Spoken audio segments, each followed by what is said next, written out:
On a tous déjà vécu ça, non? Écouter une chanson et tout à coup avoir des frissons qui parcourent tout le corps. C'est comme si la musique venait toucher quelque chose de vraiment, vraiment profond.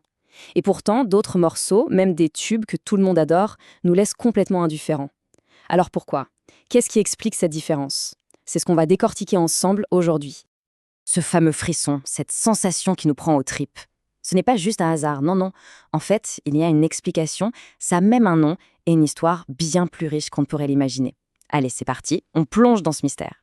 Bon, pour commencer, regardons ce que la science a à dire là-dessus. Parce que oui, derrière ce qui ressemble à de la pure magie, il y a des explications bien concrètes, de la biologie et de la psychologie. C'est fascinant. Les chercheurs ont un nom pour ça, la frisson musicale ou chills en anglais. Et ce n'est pas juste une image, c'est une vraie réaction physique, mesurable comme la chair de poule. C'est le signal que la musique est en train de toucher une corde très très sensible. Et cette sensibilité n'est pas que poétique, elle est carrément biochimique. Au cœur de tout ça, dans notre cerveau, il y a une molécule star, la dopamine, la fameuse molécule du plaisir. Imaginez, un crescendo qui monte, un silence qui tombe au bon moment, une voix qui s'envole, et bam, le cerveau libère une dose de dopamine. C'est le même circuit qui s'active quand on tombe amoureux. Pas étonnant que la sensation soit si forte.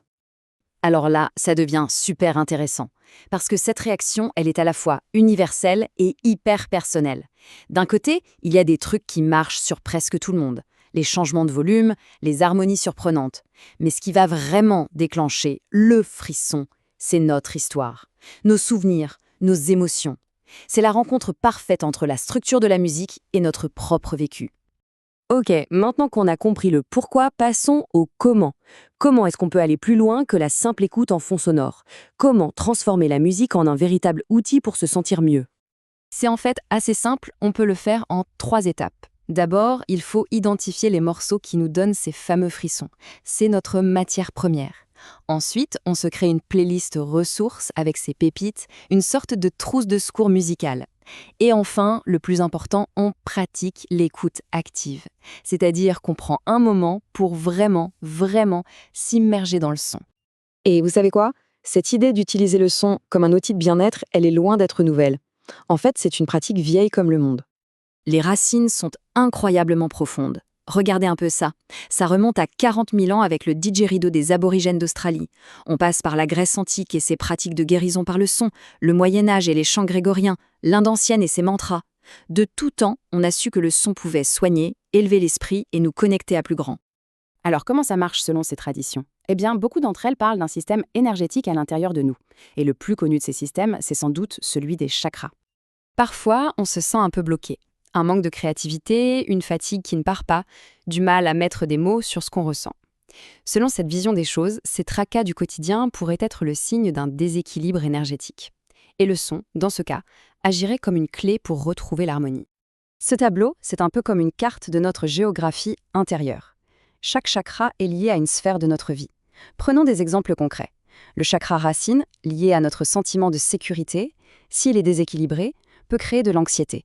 Ou encore le chakra du cœur. S'il est bloqué, on peut avoir du mal dans nos relations. Et ce qui est génial, c'est que cette sagesse ancienne est réinventée aujourd'hui. Un bon exemple, c'est la collection musicale Transcendance de Gaia Meditation. C'est un voyage sonore spécifiquement créé pour guider ce rééquilibrage énergétique par la musique. Cette méthode est assez complète. Elle combine 3 outils puissants. D'abord, la musique subliminale, pour envoyer des messages directement au subconscient. Ensuite, les affirmations positives, pour renforcer de nouvelles manières de penser. Et enfin, des séries numériques, pour agir au niveau vibratoire. Un détail technique, mais qui a son importance, la plupart de ces musiques sont accordées sur la fréquence de 432 Hz. Pourquoi celle-là? Pour certains, c'est une sorte de fréquence naturelle, en harmonie avec ce qu'on appelle la géométrie sacrée, l'idée qu'on retrouve les mêmes motifs harmonieux partout dans la nature, de la spirale d'un coquillage à celle d'une galaxie. Alors, au final, qu'est-ce qu'il faut retenir de tout ça? Que nous dit ce fameux frisson?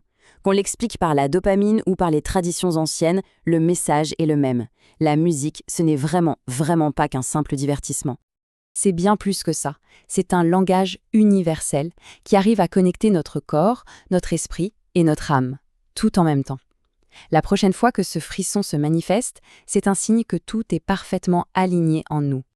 Et pour celles et ceux qui ont envie d'explorer cette connexion de manière plus intentionnelle, sachez qu'il existe des outils pour ça. La collection Transcendance, par exemple, est un voyage sonore guidé, conçu pour faciliter cette exploration intérieure. Et tout ça, ça nous amène à une dernière question. Au-delà des chansons qu'on met dans nos écouteurs, quelle est la véritable bande-son de notre vie? Quelle est cette petite mélodie intérieure qui nous guide? Peut-être que la musique, justement, est la meilleure clé pour apprendre à l'écouter.